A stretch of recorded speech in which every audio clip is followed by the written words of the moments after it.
Happy Tuesday, everybody. Welcome back to part 2 of the scene redo that's right here behind me over my left shoulder. I apologize for the abrupt ending of part 1. I had filmed a short little exit video, and when I was editing on my app, I didn't click onto it, so it didn't get added to the video. My apologies. You'll see one tonight, though. It's Tuesday, so on Thursday night will be part 3. And I believe that's going to be the last of the series. And I have added a little bit more since then, so there may be a part 4, but part 4 will be really short. So once again, let me thank you for watching. Thank you for watching part 1. I challenge you to go watch another video. Like, subscribe, comment, share the video, and thank you very much. All right, so instead of just dumping glue there, I got this little, I don't know, I think I had some couplers came in this. So I just poured the glue in here. And then literally just use a wet brush and I paint the glue on. And I found that it allows me to get a good consistency, a good thickness. And then if I need to thin it out, it's real easy to thin out.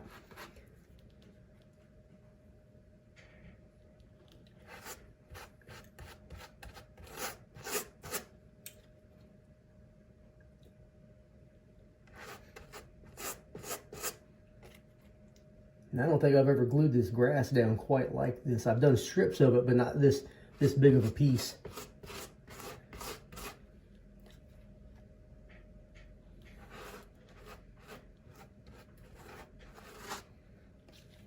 Crap, I might have to get some more.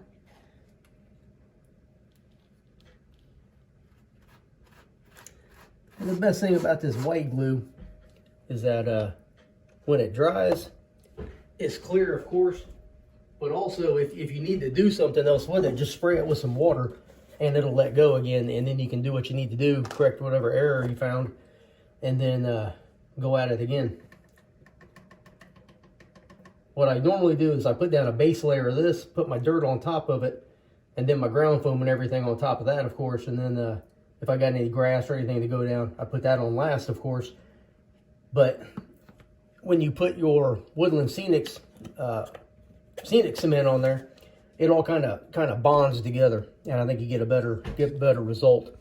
Now this last little bit of ballasting and stuff that I did over on the yard, I forgot to do this because I guess I was talking on camera and I just didn't think about it or whatever. So I started having some problems, and but I figured out pretty quick what it was, and just some extra glue, Scenic cement made a big difference.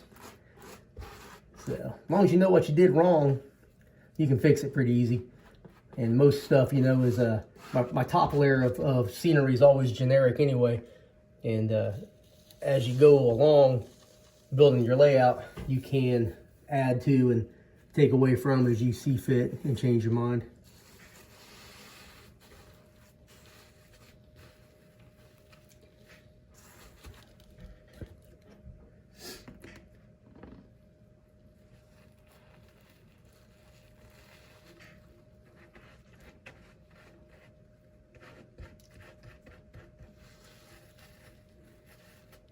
Yeah, don't look too bad. I'll press it down real good.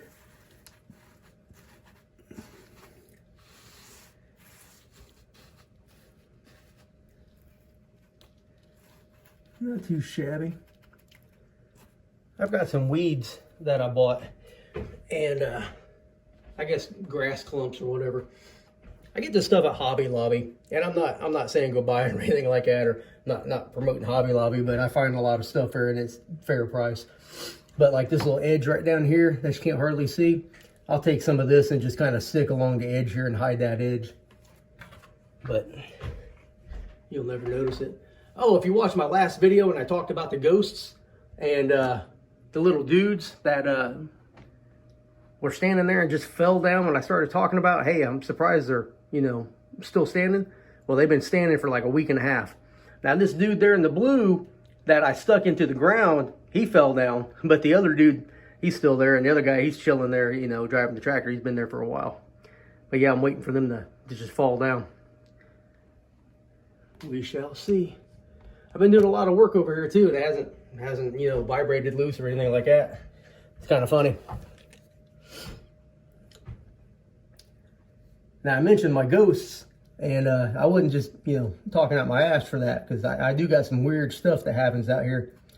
I got fluorescent lights that I just recently replaced to LED, but for some reason I would come out here and these lights would be on in the middle of the night when I knew I turned them off. And that happened 2 nights ago, matter of fact. And I know for a fact I turned them off because I look, you know, and then when I get down to the other end of the, when I get to the other end of the big train room and I look back, I don't see any lights on. And, but I came out here and in the morning and there was lights on. My dog Isis, one of my Danes, she was out here with me years ago before I had anything really built. And when she wants attention, she'll like kind of nose punch you in the butt so you can pet her. And I was standing there looking out the window and she poked me in the butt, so I reached back to pet her and she wasn't there. And I looked on the other side and she wasn't there. And she was over at the kitchen door, which is about 60 feet away. And there's no way she got there so fast that I didn't hear her or see her walking. So something hit me in the butt and kind of freaked me out a little bit. I had to take a little break after that. And my daughter used to see shadow figures in the house. And we had we found out not too long after we moved in that the lady that lived here before had some family members that lived with her, and I think 1 or 2 of them passed away. So something's weird going on right now. I can tell you that right now. But I just don't want to make them mad.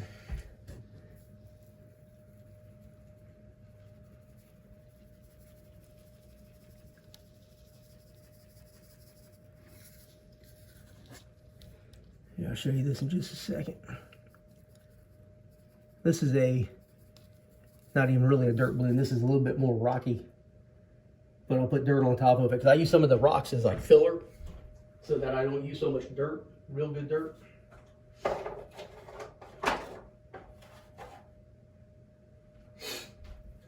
Oh, my nose is stopped up a little bit.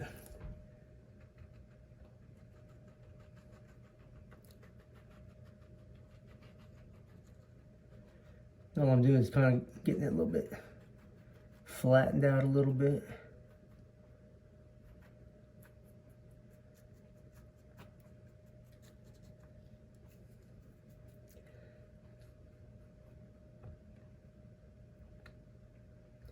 Well, that grass is going to be smashed down there. I put a cow down there or something like that. Make it look all right.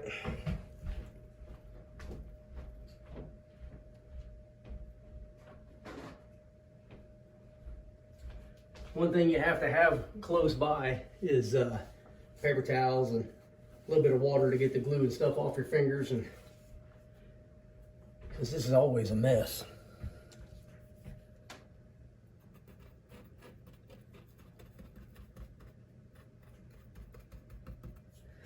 I should have done this as a live broadcast. And then I can ramble and not feel like I'm boring everybody to death. I don't want to just work and not say anything.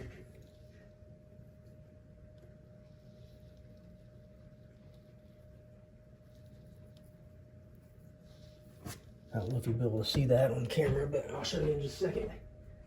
I'm gonna tell you the best thing I've ever used for like scenery, like my dirt and stuff, are these makeup brushes. My neighbor had a garage sale or yard sale, whatever you want to call it, wherever you're from. But she had a bunch of these out there, and I got the whole thing from her. And she goes, "Oh, you buying those for your wife?" I said, "No." So I'm buying them for me. She thought I was joking. She didn't realize, you know, what I was going to use it for. But that's all right. Now she knows because she asked me about it. I said, "Use it for my trains." All right, let's see if you can tell the difference here. Yeah, you can. So the dirt right here is more of a rock with a layer of dirt on it afterwards to kind of blend it in. And then I'll put a little row of ballast on there and neaten up the, neaten up. That's a hick word. I will go through and add a little bit of ballast and then edge it up. How's that? That sounds better. neaten it up. Where the hell am I from?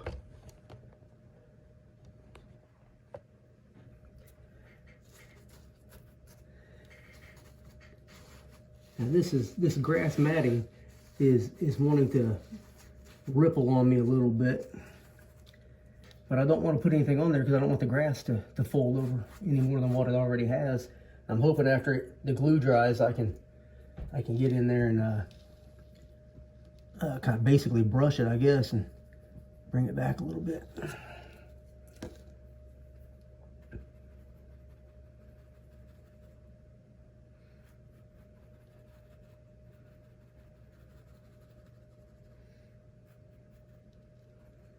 Well, I'm not happy with that. I poured too much out, but let's see. I guess it don't look bad. It'll be all right. It'll be all right. Well, basically, I just let that dry up, and then I'll start planting trees. And like I was saying earlier, I'm gonna go with a group of these around the water, and probably on the outer edge closest to the track. And then I'll have to take some of these trees and then cut the branches off the backside so I can put them flush up against. And then I think that will give it a good effect. It seems to work everywhere else I've done it, so I don't see why it wouldn't. And I'll show you another spot that you can kind of gather what I'm talking about here. You see these, and then it kind of all blends together, and you kind of see the trees in the front look a lot better than the trees behind. But when you look at the whole scene, everything blends very well with the backdrop. And once again, the backdrop against the wall right there is those are trees in my backyard that I took photos of years ago, and I've just printed them off in like a 5x7 or I think it's 5x7, and then just hooked them all together and everything. But I think it looks good. Another little spot, little creek here. I like them little trees. But you can really tell the difference, you know, between these wired trees and that JTT right there. Because, I mean, they look all right, but, you know, up close they look pretty generic. But I think they blend well with the scenery in the back.